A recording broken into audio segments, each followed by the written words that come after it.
আরে ধানের ক্ষেতগুলো সুপ্রিয় দর্শক দেখলে আসলে দুই চোখ জুড়ে যায়।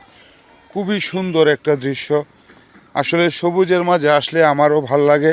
আমি তাই মাঝে মধ্যে এইরকম সবুজ ধান ক্ষেতের পাশে আইলে দিয়ে হাঁটতে চলে আসি এই জন্যই, কারণ এই যে দৃশ্যগুলো আমার কাছে খুবই ভালো লাগে। কারণ ডাক্তাররাও বলছে এবং আমার ছোটোবেলা থেকে আমার বাবা ছিল একজন মাস্টার, আমার বাবার মুখ থেকে শুনে আসছি সবুজ জিনিস দেখলে নাকি চোখের জ্যোতি বাড়ে, চোখের জন্য খুবই ভালো।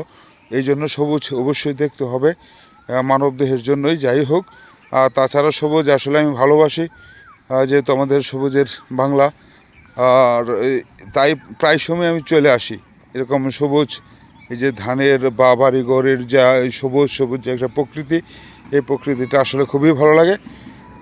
আমি চলে আসি দেখার জন্য। আর আমি আপনাদেরকেও সাথে নিয়ে আসলে আজকে বের হলাম যে আমার দর্শকদেরকেও দেখাই। অনেক ধরনের ভিডিও তো আমি ফেসবুকে করি, তো এরকম সবুজ প্রেমী যারা আছে, যারা সবুজ প্রকৃতির ভালোবাসে, তারা অবশ্যই আমার এই ভিডিওটাতে লাইক করব, কমেন্ট করব, হ্যাঁ।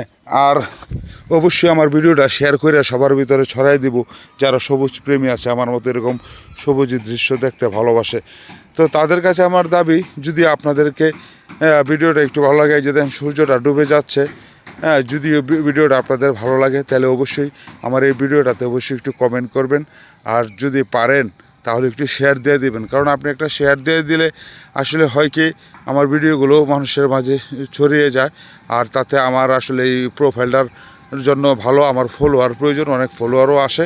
তো সবাইরে ভিডিওটা দেখালাম। আর সেই সাথে সবাই ভালো থাকবেন। সবার জন্য রমজান মাসের বিকালবেলায় আপনাদেরকে জন্য দোয়া রইল। সবাই ভালো থাকবেন। ধন্যবাদ সবাইকে। সালাম, আসসালামু আলাইকুম।